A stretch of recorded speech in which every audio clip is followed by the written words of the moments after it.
30. Let's cook up some dinner. So hello, welcome back into my kitchen. As always, we're doing a bunch of food. I'm doing dinner with a little dessert. We're gonna do a baked potato soup because I don't know where y'all live, but here in the Northeast, the weather is miserable. It's been raining all day. It's in the 50s in Fahrenheit, which is like 7, 8, something like that Celsius. It's cold, it's miserable, it's wet. It's soup weather. To go with it, we are going to do a Cheater's version of Red Lobster Cheddar Bay Biscuits because I really like them and I like them. And then we're going to cook up some peanut butter cookies to put together for dessert so I can have a cup of coffee after dinner, have a nice warm cookie, and, relax.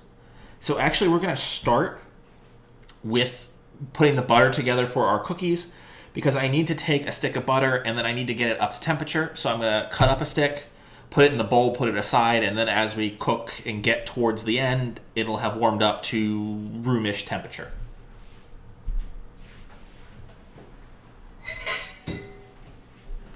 So I got a fairly small bowl. I'm only making, it says 18 cookies. It's probably going to be 12 because I make big cookies. Just take a stick of butter and we're going to dice-ish.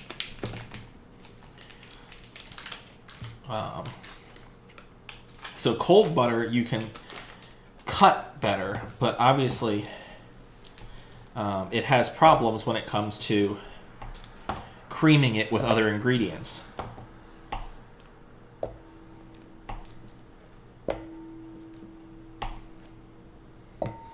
For that reason, I'm also trying to make just a single layer in the bottom of the dish.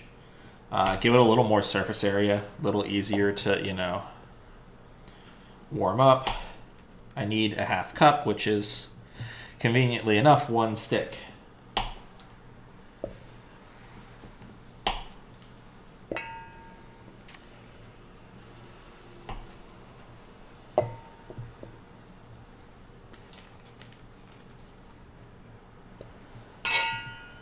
Okay.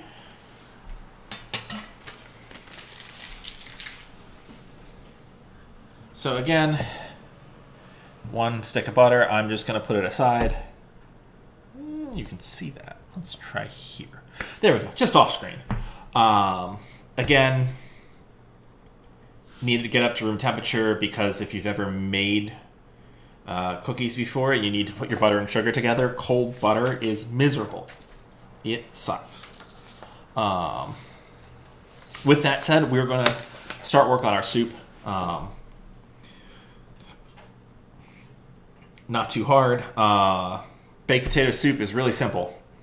We're going to fry some bacon, cut it up fairly small. We're going to cut up an onion, fry that up in our bacon grease after we've fried the bacon.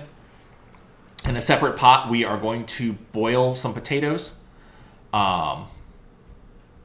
Then dump our potatoes in with some broth, the onion, the bacon, mash it up a little bit so you don't have large potato chunks, but more small potato pieces.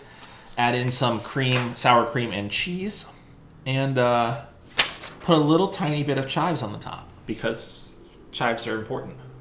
So 2 steps we're going to do first. I'm going to grab our bacon. I'm also going to get a second pot of water and start boiling it. That is our water for the potatoes because that takes forever.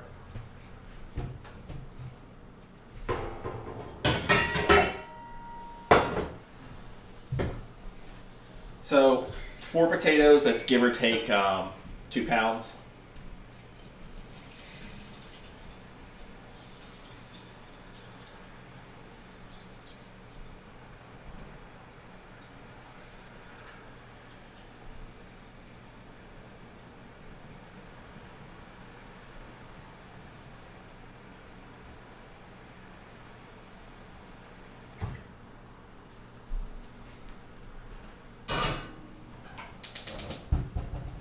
Get the water going.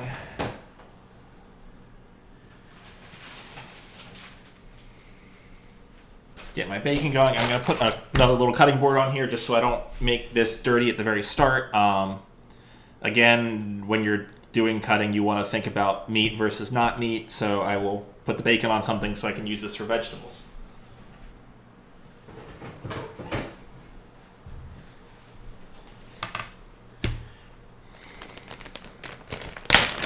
It's not a huge deal, but like, especially with the size of cutting board this is, it can be really a pain in the butt to get in the sink and get washed well.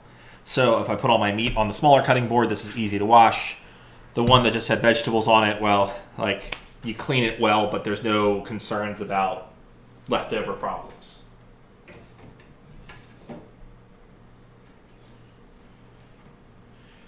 Grab my knife. The suggestion is 6 slices of bacon. So that's give or take 8 ounces. And when you think about it, you want it fairly small. Think it's going to be on your spoon.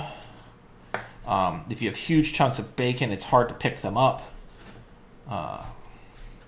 There's nothing really chunky in the soup other than this, and depending on how well you mash your potatoes, there'll be small potato chunks. So, like, don't make huge bacon pieces because you're just going to have to, like, fish them out.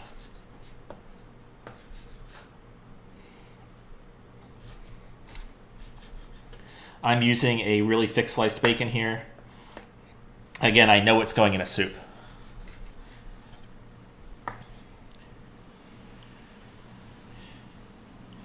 As opposed to sometimes, like if you're going to have it on a sandwich where you might want to make sure you can get it really crispy, thick cut bacon stays a little chewier, which is just fine since it's going to sit, you know, in a bowl. So I'm going to put this right into my green Dutch oven. We're going to cook that for 5 minutes, give or take. Conceptually, all we're concerned about is getting it cooked.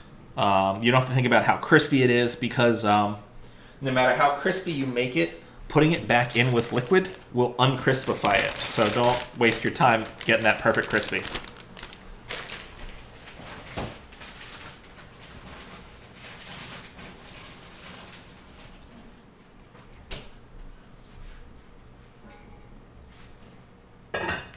And as should be obvious, no fat in the pan, just bacon.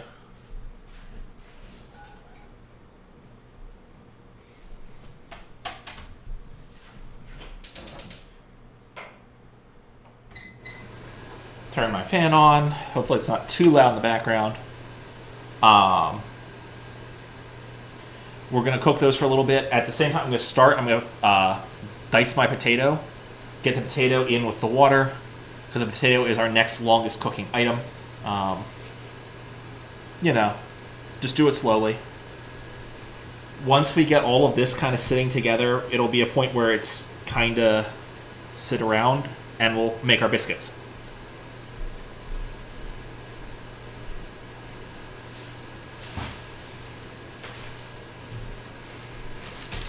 I said potatoes. I am using Yukon Gold potatoes. I really like their flavor. This is actually one of the few recipes I would think about a russet potato.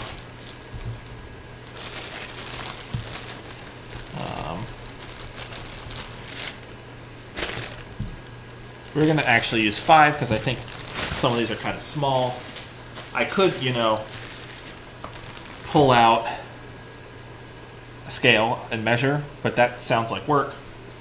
I'm going to peel these halfway. I like a little bit of peel, but not a lot. So I'm just going to kind of like candy stripe them. And then I'm going to rinse them off. So I always, if you're going to peel something, peel it, then wash it. Because that way you'll get all the peel remnants off. So, as I said, candy stripe gets rid of give or take half of your peel. That's not a scientific measurement.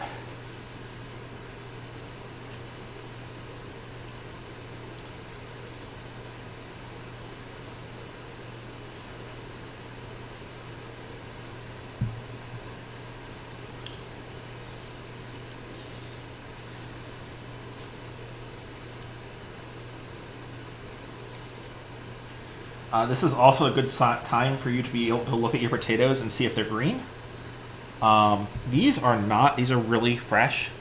If they're green, you want to make sure you peel 100% of the green part of the skin. The green part of the skin is really bitter.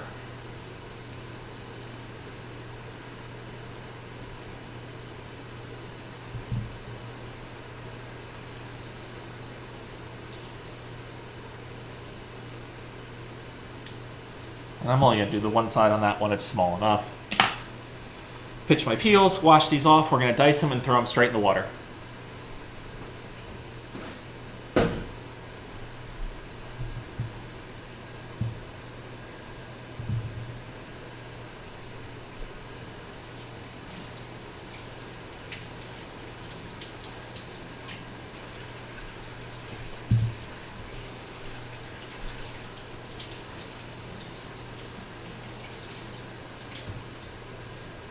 Okay, and I lied. There's a very tiny piece, which is great, so I can show it to you.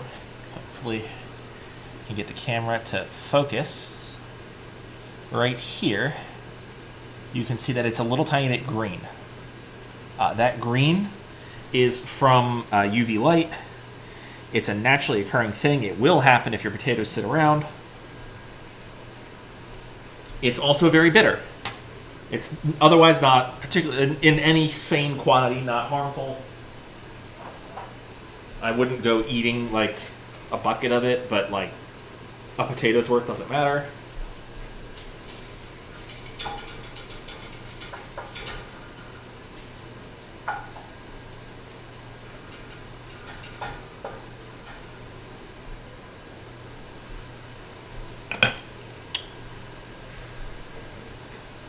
Real knife. Again, we're mashing these, so therefore, other than you want to get them roughly similar shaped, I want to get rid of the ends or edges, it doesn't really matter what size you cut these in. Bigger pieces take longer to cook, but we're going to use a potato masher, so it doesn't matter otherwise.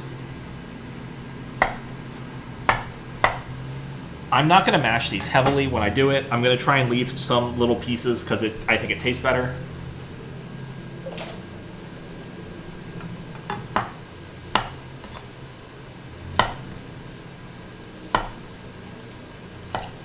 You can start to see our bacon is cooking on the other screen. I can start to smell our bacon is cooking, which is the important part.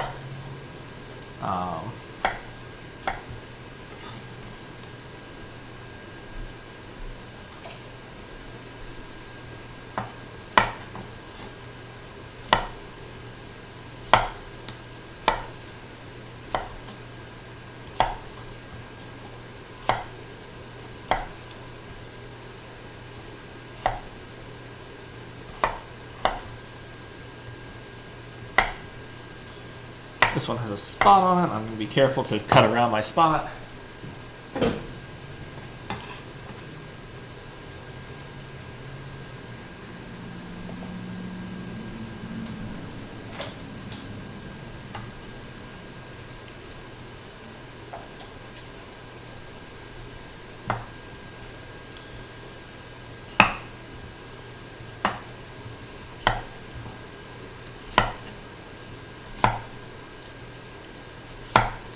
And I guess obviously if you haven't done this before, if you can't cut through a potato with your knife, and I've just been staying somewhere that you can't, please for the love of all that's holy,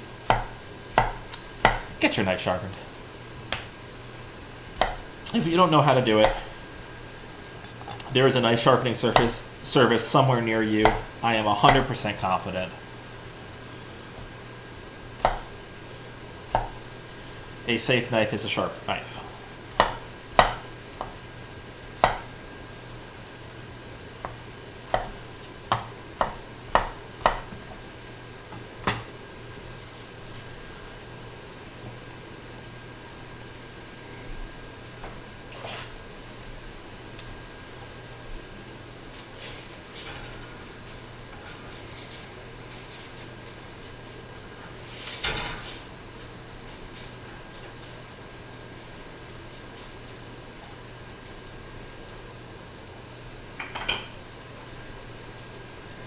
Our bacon is starting to, I guess at this point, technically steam. Bacon, like most other things, is going to steam before it burns. In the case of, normally we were trying to get it to that perfect point where it has finished all of the steam part of its cooking. That's when it's normally overlapping in the pan. And when it's really started its proper frying, that's when you'll really start to see the fat fall out of the bacon.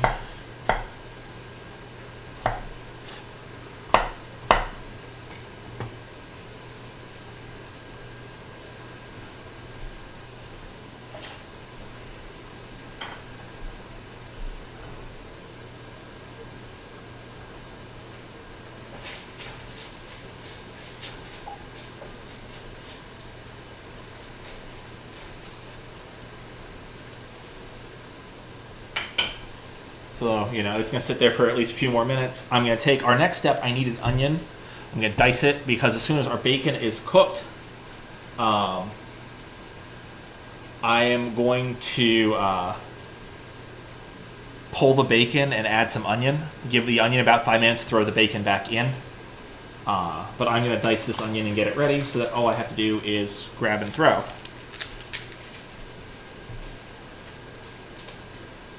And after that, I'm going to cut the end off first. After that, we will start working on our biscuits.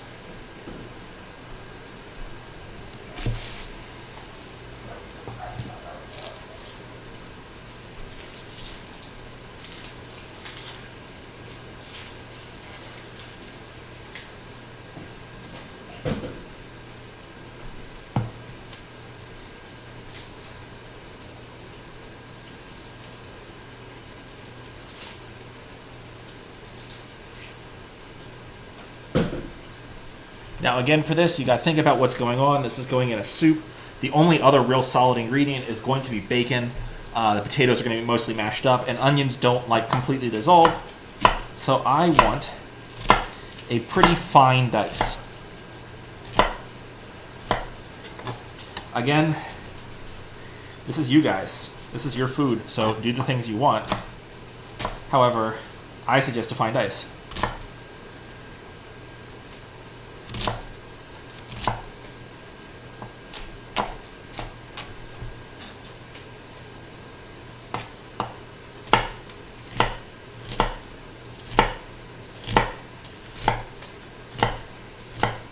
I'm actually super excited because today I will also get to try out a new toy I bought yesterday at the cooking supply store. I bought these silicone molds that are designed so that you can cook your soup and then freeze it in the mold and then pop it out of that mold and put it in like a giant Ziploc bag and have single servings of soup, which I think is really awesome. Because there's only me, so when I make this pot of soup, if I don't freeze some, I'm going to be having soup all week.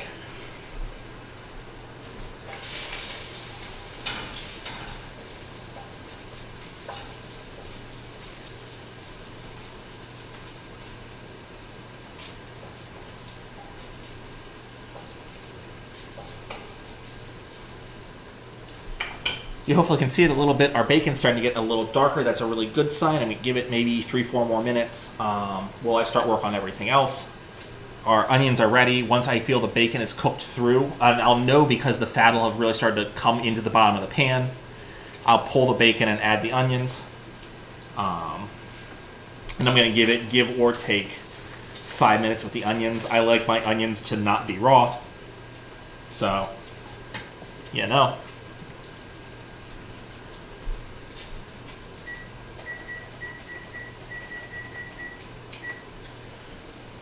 I'm going to start for our biscuits. I'm going to start by preheating the oven.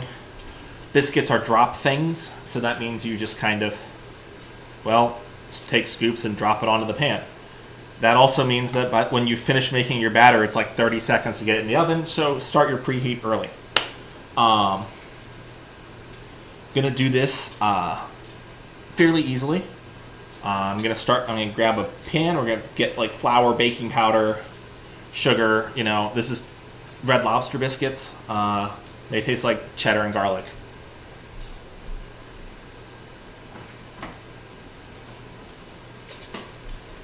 get my ingredients out. Baking soda, baking powder.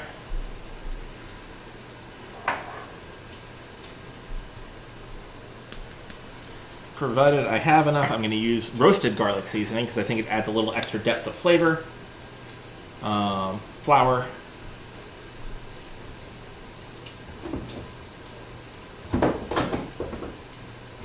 In this recipe, I'm using all-purpose. Actually, yeah, you can see it. You honestly could use bread flour or biscuits. It's not going to end the world.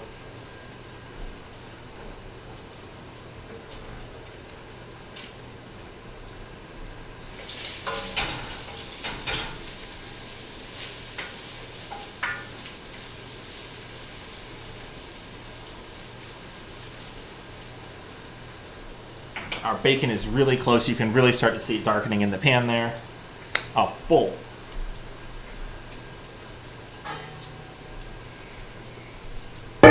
So, let's do this. 2 cups flour. I just washed this. Thought it would have time to dry. It apparently does not.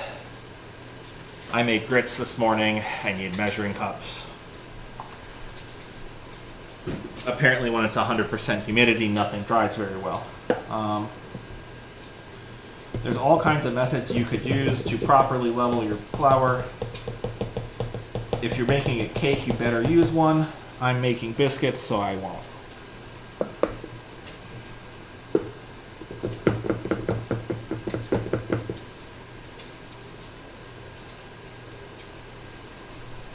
Leave the measuring cup out because I will need that for the cookies. Also for the cookies, I'll actually, level the flour. That's important.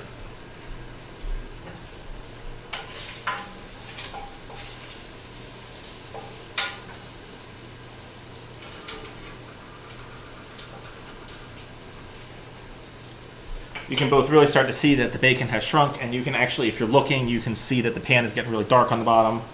That's the fond. That is bits and pieces of the bacon that have stuck to the bottom of the pan and are not burning but browning. It adds flavor. I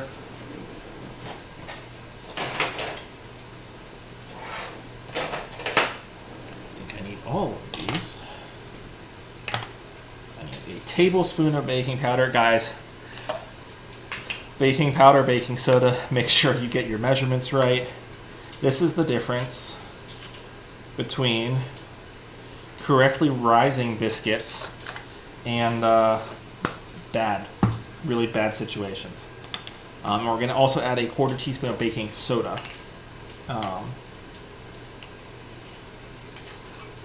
So baking powder is, they'll all say double acting. Double acting means there's 2 parts to it. One that happens when you add liquid. There is a dried acid in there.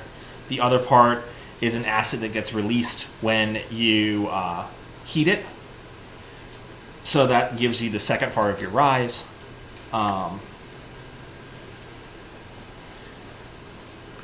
In this case, we also want a little bit of flavor, like it's, not completely neutralized acid. So we are going to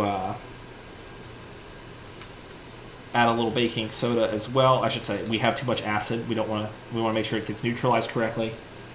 1/2 teaspoon of garlic powder. I'm adding a pinch more. This is roasted garlic powder. It's from Pensie's. It's really good. I think in almost every situation it's a step up.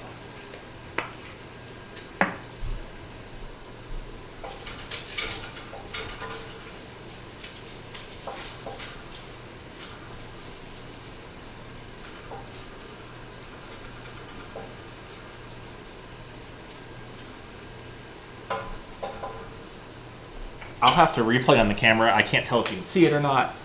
There's a little bit of foam around the bacon. That foam is the liquid inside of your bacon cooking off. That's a good sign that you're getting really close to where you want to be to remove it. It's getting to the point where it's going to get crispy very quickly.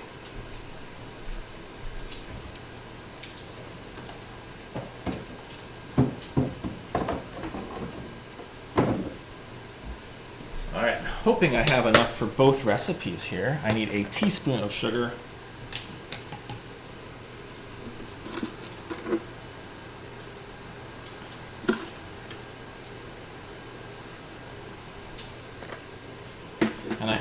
think I need a cup for the other recipe.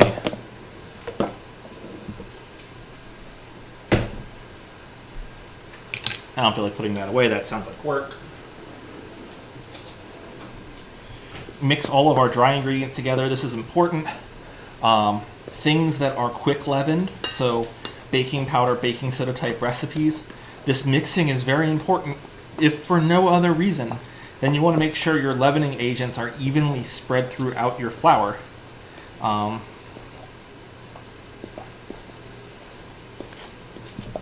that, you know, prevents you from having one huge biscuit and a bunch of flat ones.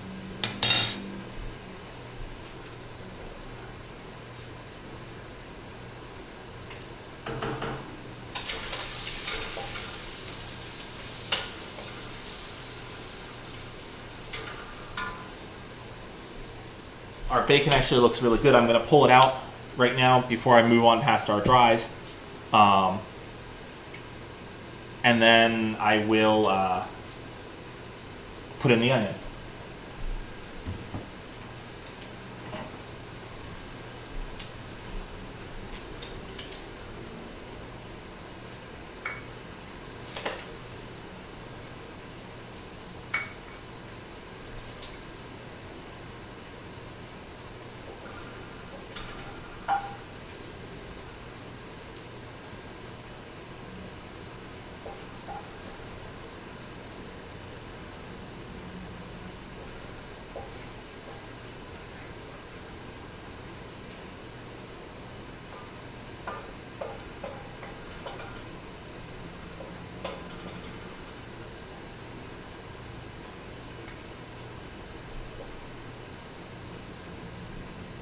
You know, if there's one piece of bacon left at the end, that's okay.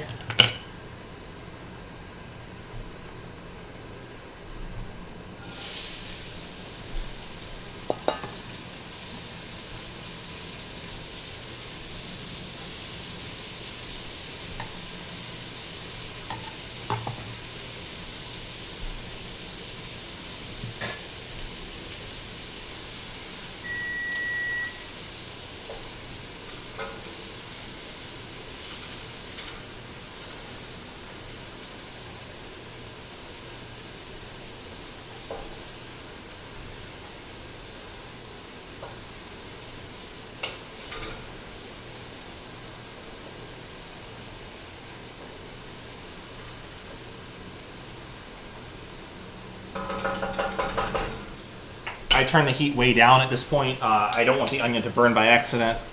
You're going to see it get brown really fast. That's actually it pulling the fond off the bottom of the pan, which is good. So, what else do we need? We need to actually, I'm thinking about this, I should have done this first. We need to make up our cheese. So here, yeah, you can see it, that's fine.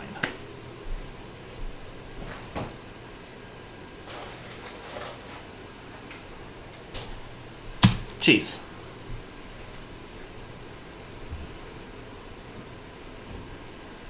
Grab a bowl here I can grate some into. I need 3/4 of a cup for our biscuits. And then I'm gonna need, give or take, a cup for our soup.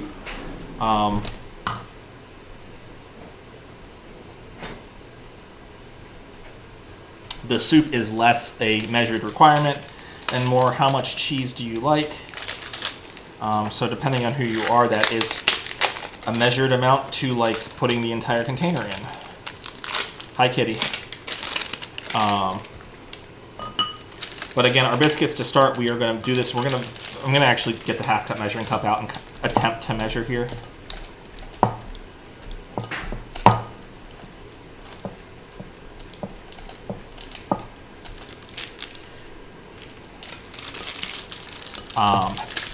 In this situation, it doesn't matter as much if you use pre-shredded cheese, but for the soup, pre-shredded cheese includes a coating which is designed to prevent it from clumping.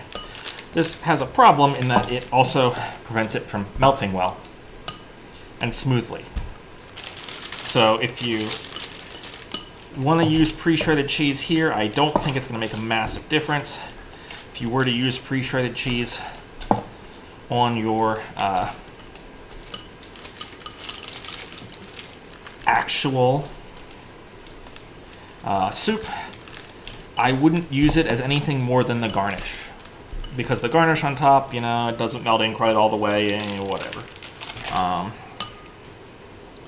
Let me see how much I've got here. Do a little more, that way I don't have to think about grating in the middle of my final step. Put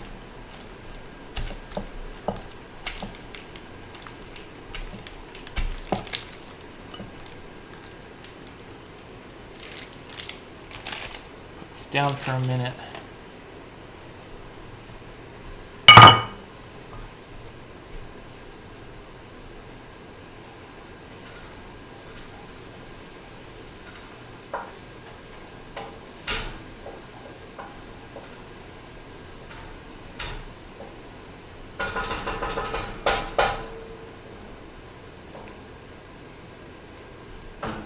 Our potatoes are up to boiling.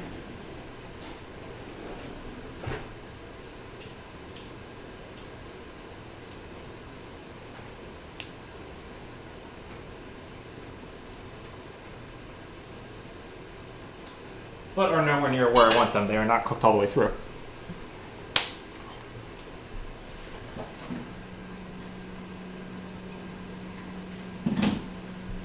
So, butter in biscuits. There's two ways you can do this. You can use cold butter and you can get a pastry blender and you can work on it. And that sounds like work. Or you can freeze your stick of butter. This is straight out of my freezer. You can use a cheese grater and you can grate it. This has all the impact of, you know, otherwise doing your pastry blender method, and also I don't have to worry about using a pastry blender. What I do is I grate 1 to 2 tablespoons at a time, mix it in real fast. The butter stays separated from itself. It's honestly, I think, the best way to do it. I understand why people don't, because, you know, it's not proper. However, I am not French. Conveniently, this recipe calls for 6 tablespoons of butter, which, if you are using a grater like I am, means that right about the time it's a pain in the butt to hold the stick of butter because it's really short, you're done. The rest of our butter will go towards making a topping. Because if you've been to Red Lobster before, you know the biscuits have a warm, buttery, herby topping on top.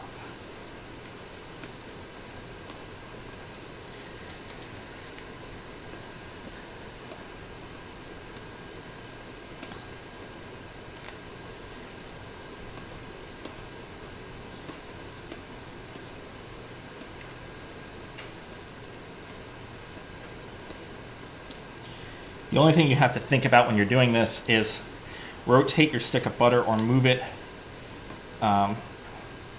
every few scrapes, because the butter will just form a perfect groove, and then your friction will help warm it up and turn it into a nice smooth glide path, and you will no longer be dealing with your butter. You'll just be making a slip and slide.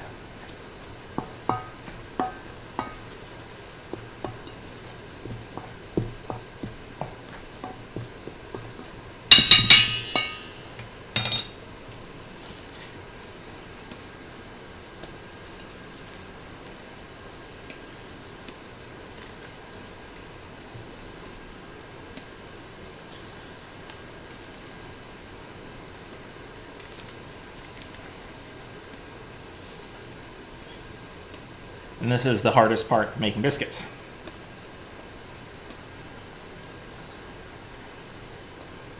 Obviously, if you have a stand mixer and a food processor, and you go online and find a recipe version that uses a stand mixer and a food processor, I am not going to blame you. I don't have a stand mixer or a food processor.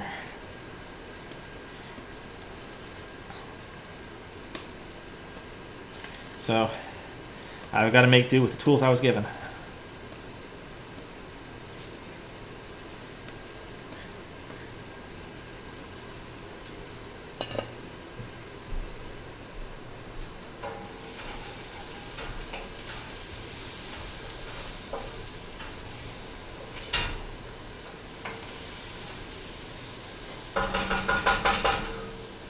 Our onion actually looks really good. I'm just going to turn it off. I don't want to accidentally burn it while I finish up with getting the biscuits together.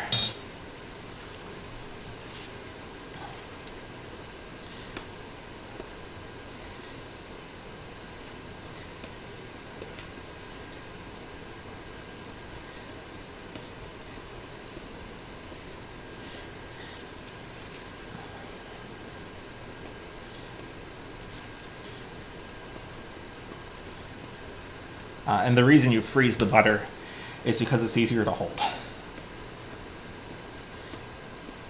I wouldn't use like a deep freezer because also the more frozen it is, the harder it is. So it's you know, a really fine line.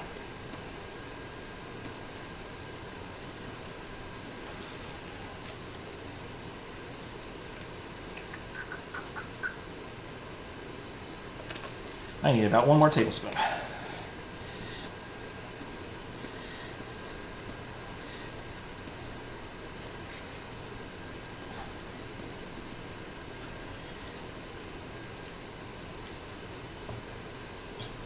And again, I'm just kind of mixing these in like every 30 seconds, give or take.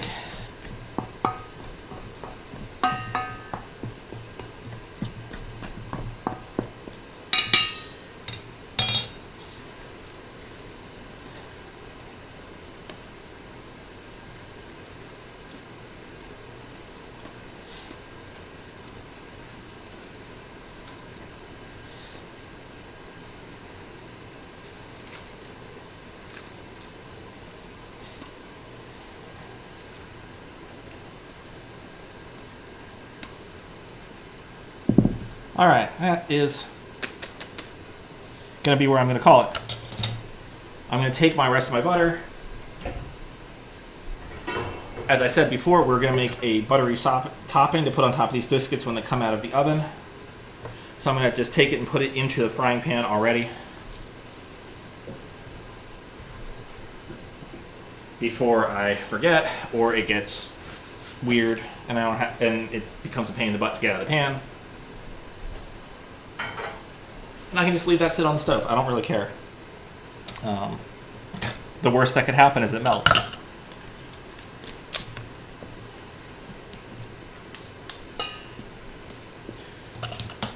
Okay.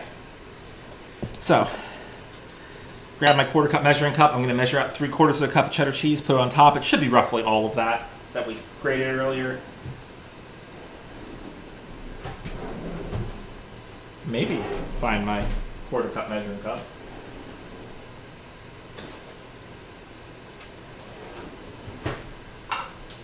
Well, we're gonna use my 1/2 cup measuring cup, and we do 1 1/2. And that's 1. Yeah, that's a 1/2. Use real scientific measurements here. That is dirty. Get that out of my way. I'm going to stir the cheddar cheese in first. I do that before the milk because I think I can get all of my pieces of cheese with flour coating, and it gets them to spread better in the biscuit dough.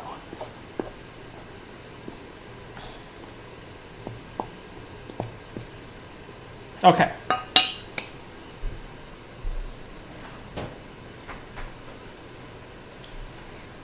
I need to add roughly a cup of milk. I don't have milk. I only ever use 1/2 and 1/2.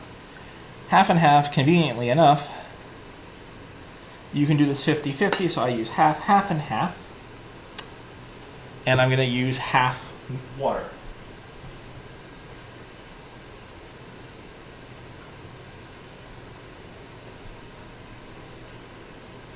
I'm going to actually hold a tiny bit of the water out just in case I didn't need quite that much liquid. Stir this with my spoon. Realize I did forget one ingredient because I hid it with my recipe. Add my 1/4 teaspoon of salt now. It's not the worst thing in the world.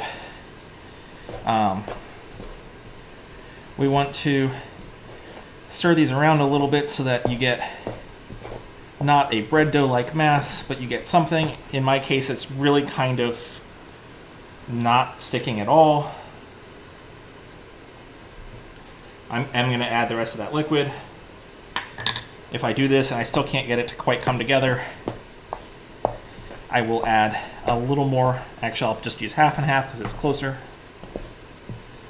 Yeah, I'm going to use a pinch more, half and half. Again, biscuit dough for drop biscuits means that you need to have a dough. It can't just be like hard.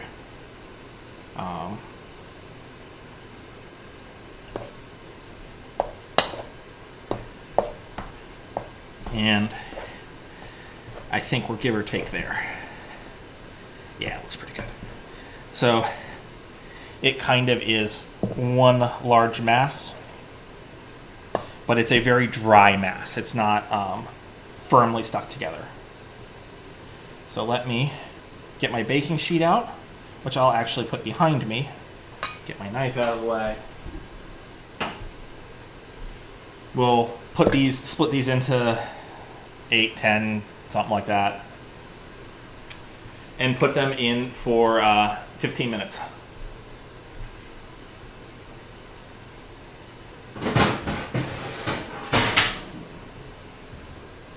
In my case, guys, I am using a nonstick baking sheet. Actually, I'm going to put it on here.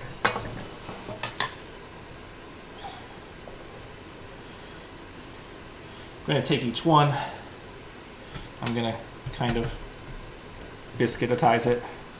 I don't necessarily need them to all be perfect, but I want them to be kind of biscuit shaped. And both biscuit shaped and roughly the same size.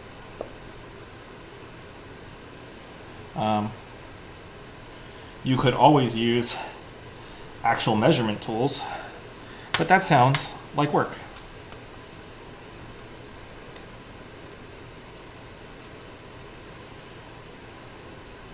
I'm going to hopefully get to 8, and it's going to be perfect.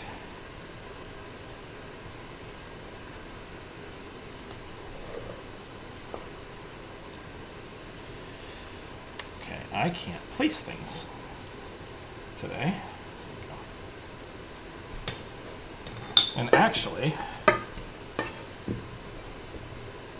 that isn't far off.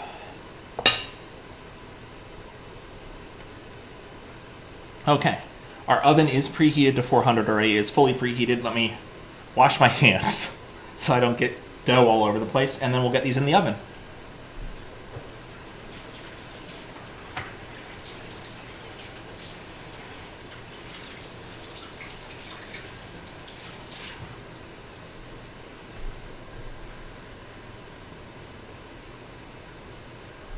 Okay.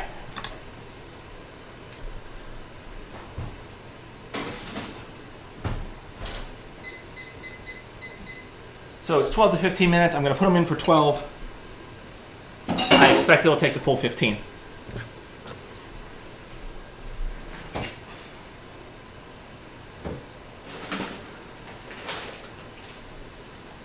While that's going on, we need to get back to our soup. So our onions are cooked. Flip my recipes back. Going to throw in, I'm going to turn the heat back on. I'm going to throw back in my bacon. I'm going to throw in some garlic, turn back on the heat, give it a minute, throw in the bacon.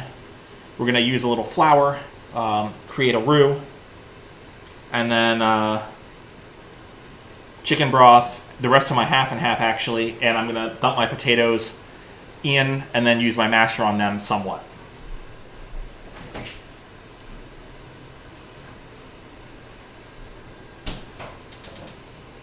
So as I said before, heat, some garlic. I'm saying I think I want to put in 3 or 4 cloves, so I'm going to put in 2 giant spoonfuls.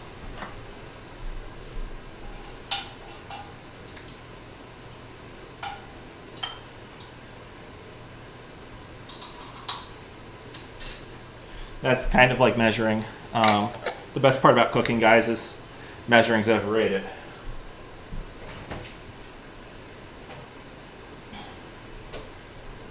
I'm gonna wait for the garlic to start to sizzle. That means my pan's back hot again. Then I'm gonna throw the bacon in, and then we're gonna put in about a 1/4 cup of flour. After that, it's really just combining a few things, and the soup will actually be pretty much ready.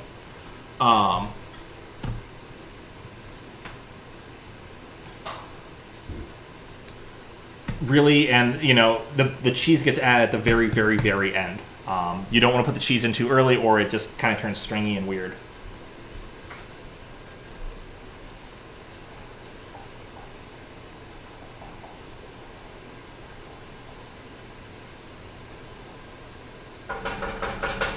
And if you guys are noticing, I haven't added any salt to the soup yet. The reason for that is the bacon. Bacon has a lot of salt in it. I don't want to oversalt my dish.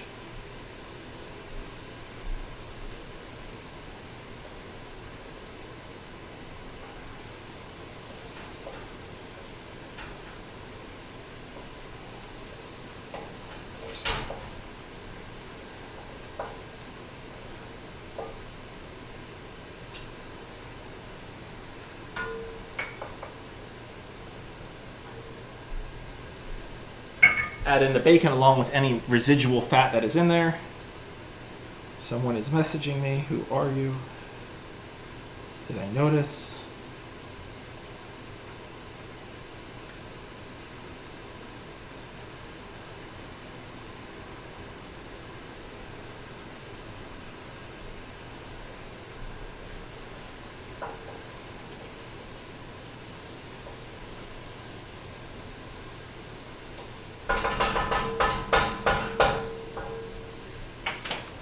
So our flour, we also want roughly a 1/4 cup.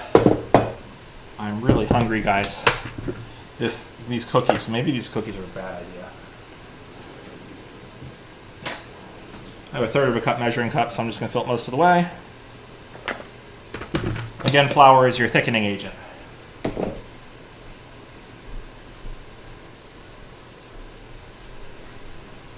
Bring my chicken broth over at the same time.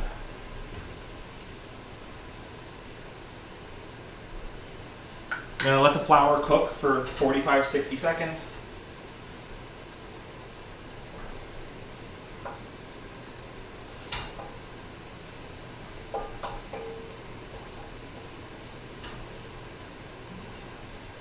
If you've cooked before, this is a roux.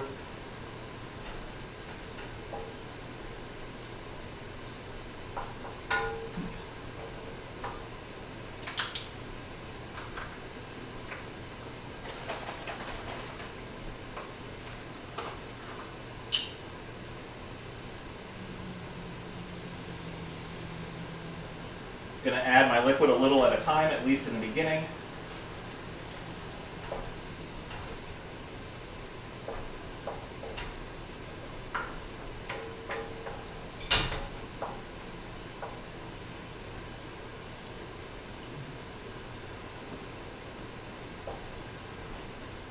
This helps both prevent me from creating lumps by accident, also helps me scrape the bottom of the pan, because the bottom of the pan has my flavor.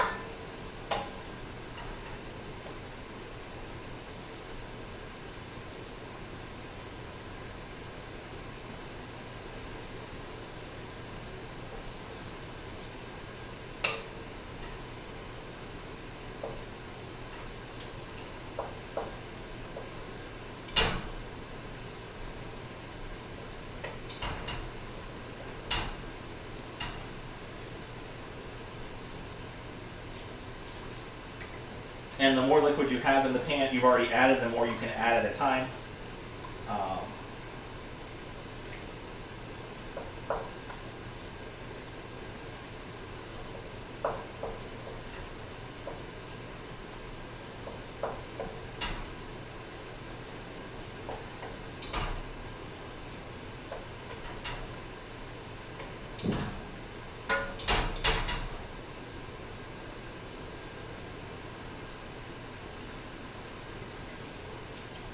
I've added about 1.5 cups, and it kind of looks like gravy as it gets up to a boil.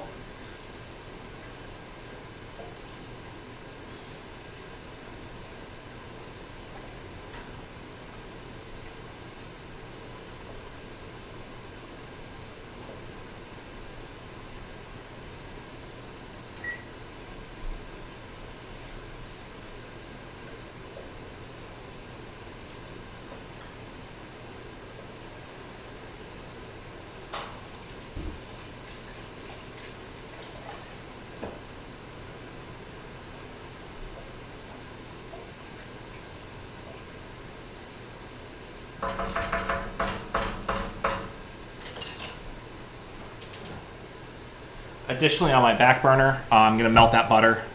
I want to make sure that my butter gets properly melted so I can mix in the fixings with that so I can put them over top of the biscuits in 4 minutes and 45 seconds when they come out.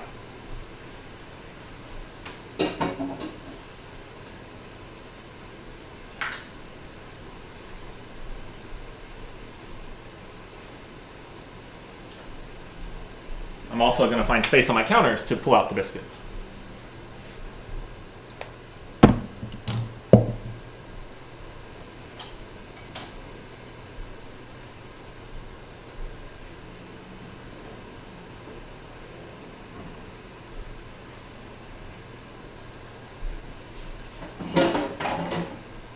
And I guess final step here, guys, because now I'm at the point of doing many things at once. We are also going to be dumping our potatoes and getting them ready to mash.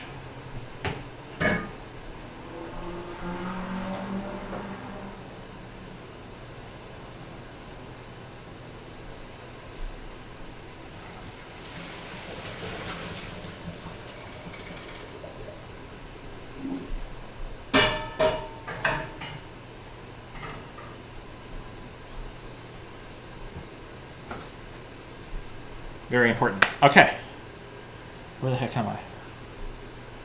Oh, space. I got my space.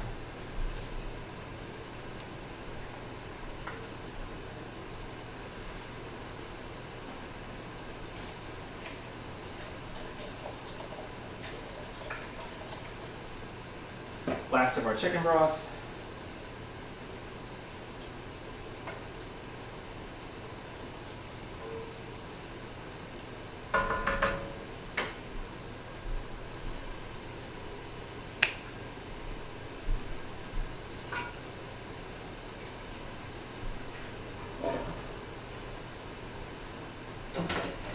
As I said before, I don't want to mash potatoes too hard. I like a little bit of chunks.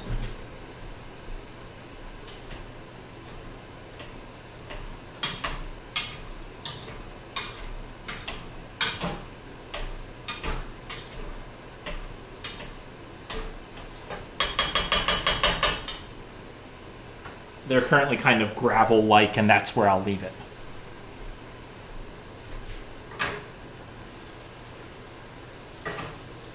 I'm going to add our potatoes straight to our soup base there.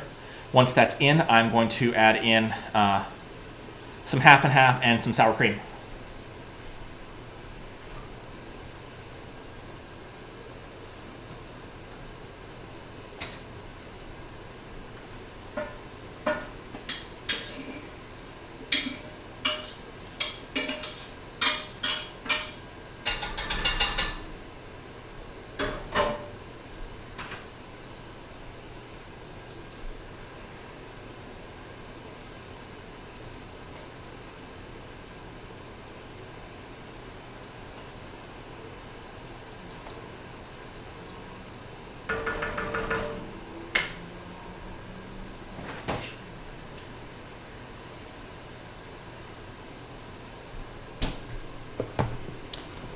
Make sure I'm adding the right amount before I forget.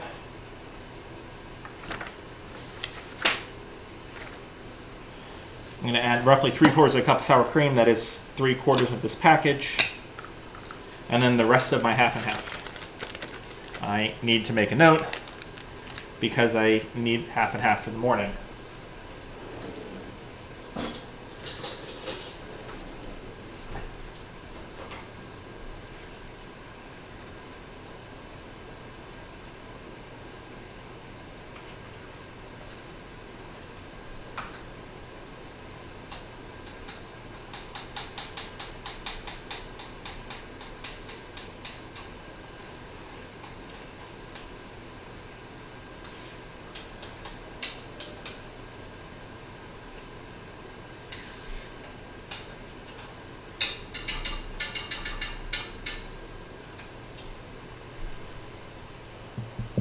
Okay, so we're going to make an on-the-fly adaptation here. I'm not going to do the cookies right now. My butter is still a little too hard. I'm going to give it maybe another hour to soften up.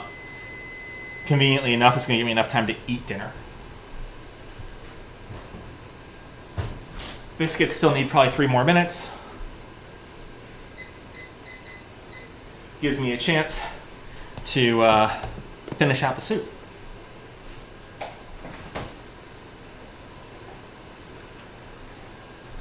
So I'm going to add the rest of our half and half. I'm going to start grating cheese on top of it. And then when I decide I've put enough cheese in, that's how much cheese it's getting.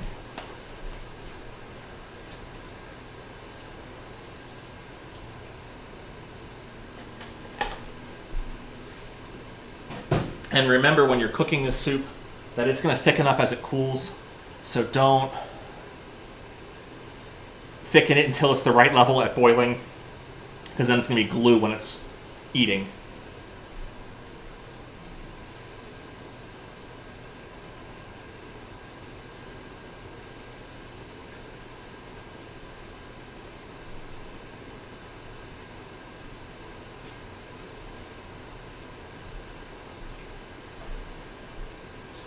And actually, before we put the cheese in, I'm going to taste it for salt level, because really, truly, the only thing left is cheese.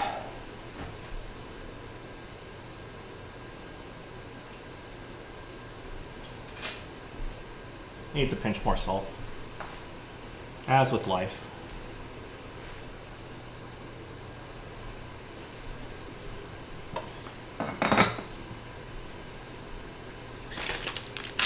Cheese time.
Okay, give or take, that's a cup of cheese.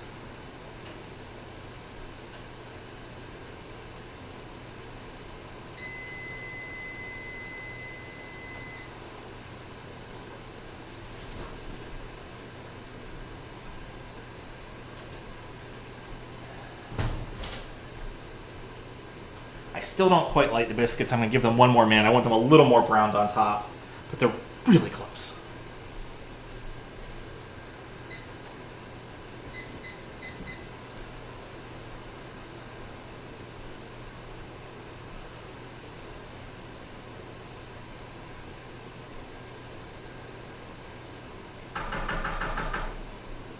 However, our soup's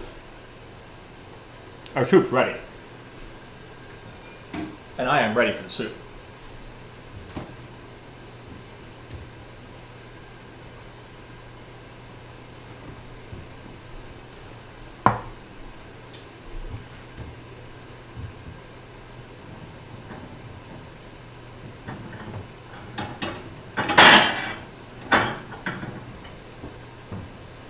Bowl on a plate so that we have the proper tools, so I have something to both put my soup in and put my biscuits alongside. We'll top our soup with some chives and cheese, put our biscuits on the plate, and I'm gonna have dinner.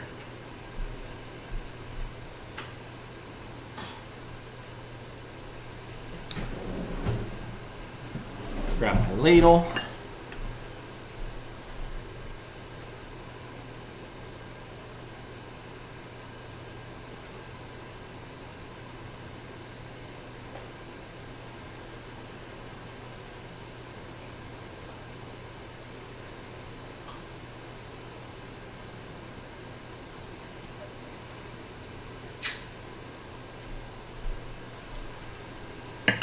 this down. I'm going to give it just a second to cool off while the biscuits finish. Just so that way when I put it together, I actually have something that looks really cool. I'm going to use a little bit of chives for our top. These chives come from a friend and their plant. I would definitely want to not forget to use them because I drove over in this miserable rain to go get some chives.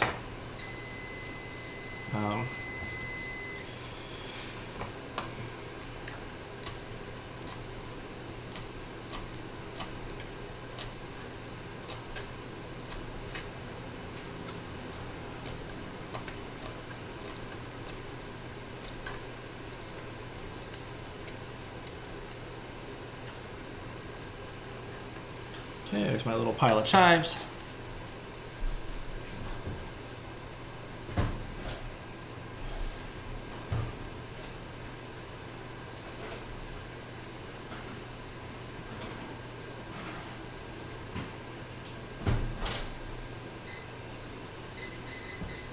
As soon as I finish up my buttery topping, those biscuits will be ready.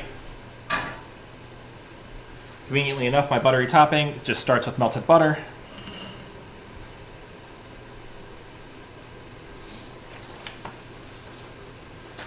Little garlic powder, little parsley, little Italian seasoning. I should measure this. We'll call that half a teaspoon.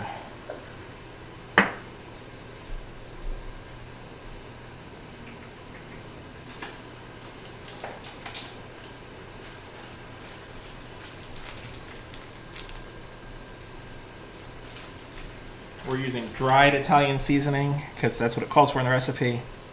Also, that helps absorb a little liquid from the butter, and then it'll stick better.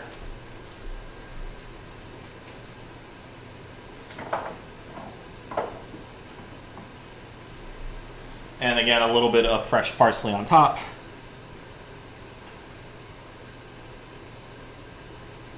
The concept for this is as much show as flavor.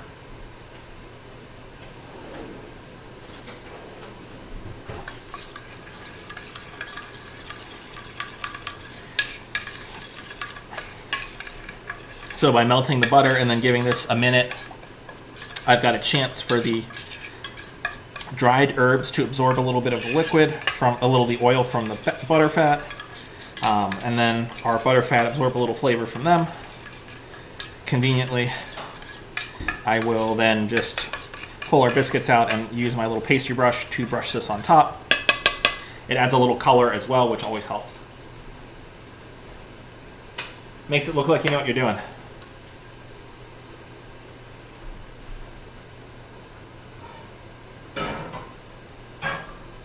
Not saying I don't know what I'm doing, but sometimes I don't.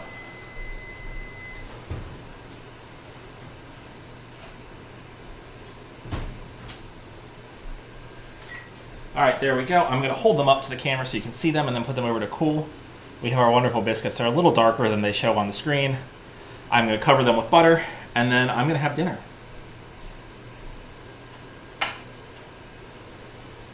So that's really where I'm going to leave it. I'm going to actually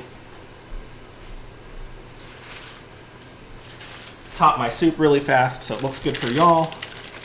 When you top soup like this, you know, we want a little more cheese. And in my case, it's going right in the middle-ish.